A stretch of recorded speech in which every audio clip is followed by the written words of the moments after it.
I have installed the most hated Microsoft Windows operating systems ever, and we are going to check out what made them so extremely hated, and we will also delete System32. Starting with probably the worst on this list, Windows 8. Now, is it actually worst is debatable. Some people liked it.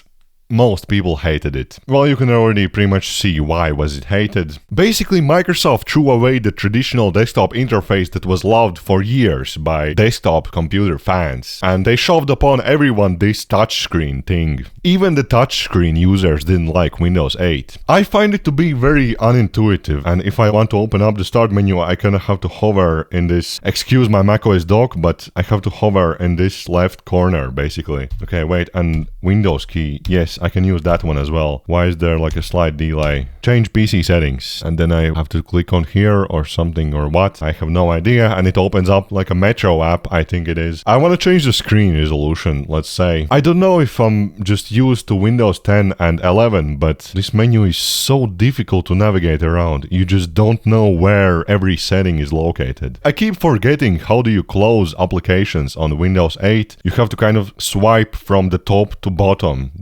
That's the trick you have to do to close applications. I have used this operating system before, but I keep forgetting how to use it. I mean, we also can use the desktop and just go to screen resolution, and there we have like Windows 7 style settings as well, so that's great. And you can just adjust stuff from here. And there's also like a sidebar on here as well, and yeah, here we have settings. Why doesn't it just open? Oh, and what is that? There's like a small button in the corner which zooms everything out. I know you can do this, you can put apps side by side and do some multitasking. It's weird, okay. I want it to be in the middle, and it doesn't do that. And I can't exit the store. These goddamn Metro apps. And you would also think that it's great that we also have a desktop, but no. It's like so freaking weird to switch from that weird start menu over to this desktop. Microsoft OneDrive used to be called SkyDrive. That's an interesting fact that I found out. I remember this design on my Windows phone that I had back in the day. And you have to type your web address in here. And there's very few buttons. And now comes many people's favorite part, the destruction of Windows 8. Let's open up the command prompt. First we have to take ownership of this folder with a super simple command, just like that. Now that I own everything, I have to grant myself permissions, just like this. Invalid parameter, wait, I got it wrong? This is the correct command, okay. System32. I think some files should be deleted, but not everything. Okay, let's restart and see what's going on. Preparing automatic repair. Diagnosing your PC. Something's wrong. I wonder what. Advanced options. Is there even any way we can repair something? I don't know. This one is just not going to boot anymore. But now we have to move on to Windows Vista. And while this one was hated, I actually like Windows Vista. This one is great. Just to quickly touch on the reasons why Windows Vista was so hated at the time. Performance. Back when Windows Vista came out, it came bundled with a bunch of cool, more advanced tech, such as the aero theme and transparency effects, which, while they look really cool, they consumed a lot more computer resources. And Vista was just so much heavier to run than Windows XP, which was what most people were on back in those days. Basically, the hardware requirements were far higher than anyone would have wanted them to be, and so many PCs could not run Windows Vista. Then there was also the thing with driver compatibility. When Vista launched, a huge amount of hardware didn't have working drivers yet. And on top of that, Microsoft had introduced a new drivers model for Windows Vista, which was very different from Windows XP. So a lot of the drivers for users' hardware just simply didn't work. Of course, there were also more issues with Vista, and eventually most of these issues got fixed, but by the time they got fixed, Windows 7 had already came out and people just moved to that one. So I personally think that Windows Vista wasn't even that bad. I think it's actually pretty great. It was just maybe a little bit ahead of its time. This one had a really cool version of Minesweeper. Yeah, this is great, I lost. Many people also remember Turkish Vista. That's a reference for special viewers of this channel. And also the file explorer is a little bit different from other Windows versions. But now we have to get to Windows System32 deletion. Let's take ownership of the folder. Success. Very successful. Unlike Windows Vista. Then let's also grant some permissions so that we can actually delete it. Just like that. And now we can delete System32. Remove directory SQ Just like that. I think let's also do the second method as well. Local disk, Windows, System32, Command All, and just delete. And now let's try to restart and see what happens. Or maybe it's gonna survive. Okay, let's see. I pressed on restart and now we are left with a black screen and only a cursor. Oh, and Windows failed to start. And yeah, some files missing. Let's just press enter. And yeah, it's not gonna work.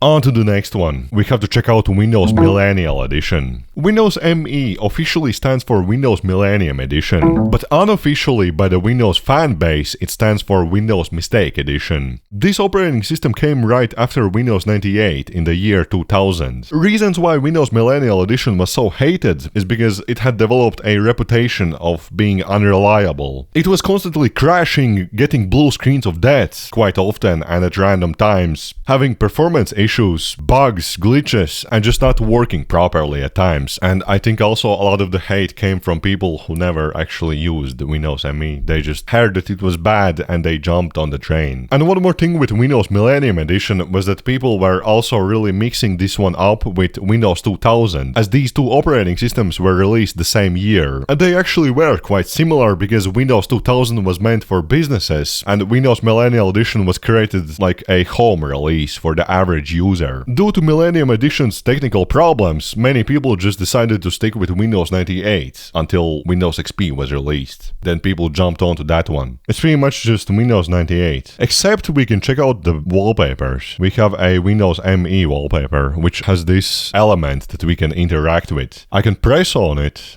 and nothing happens. Why? Titles, triangles. I think most of these were on Windows 98 as well. I don't know, maybe you can see some unique wallpapers, but I don't think they actually are that unique. This one says Windows Millennium. I guess it looks great. But other than that, there's just nothing here. In that case, let's proceed with the deletion of System32. And here we have to use a command del3. But actually, the System32 folder on this operating system is not even that important. The real critical system folder is just called System. Now that I open my local disk, there's no items, or at least they don't load. It says 6 objects, but they don't show up because something's broken. And wait, let me try opening programs. Calculator, okay, that one works. Media player is not installed properly and must be reinstalled, so we have deleted that one. And also there was this thing with control panel. Yeah, when we open up control panel, this one is completely empty and all of the items are gone from it. Even though it says 9 objects, they just don't show anymore. And now let's try to restart. Shut down, restart. Okay. And it still boots? No, it doesn't. I had you for a second. Okay. The following file is missing or corrupted, and Windows ME just doesn't work anymore. Which is fine. It was hated after all. And finally we get to Windows 11. It's kinda sad that I have to include this one in this list among the most hated Windows operating systems. The most common complaints about Windows 11, and they are kind of piling up over the years. The first one was the hardware requirements for installing Windows 11. Many older hardware PCs, and a lot of PCs that aren't even that old, they are just being left behind, or they require workarounds to install Windows 11. And then the second thing is that very often you will hear that a Windows update has broken some specific app. Like recently there was something about Notepad that broke after a Windows update. Then of course there's all the fuss about AI, ads, ad slop, slopware, bloatware, all of these weird words I hear recently. OneDrive, microtransactions inside the Microsoft Minesweeper, like what the hell? Microsoft spying on you, collecting your data. A lot of this stuff takes a bit of effort to uninstall and disable, and sometimes requires hacky workarounds. And even then, you're not 100% sure if these things you just turned off are not going to come back in the next Windows update. I guess all we have left to do is just delete System32 on Windows 11. This PC. Local disk, Windows, System32. Let's just select everything and delete. I even need permissions to delete them from the recycle bin. And then let's also open up oh my god, I opened Copilot. No. Ew. Kinda weird that over all these years the commands are still the same. System32. Like that. I can't open File Explorer. I wanna Oh my god, what just happened? What did I do with my operating system? Control-Alt-Delete. It doesn't work, I think. Okay, preparing automatic repair. Automatic repair could not repair your PC. That's about all I had to say for this one, and... get to the chopper!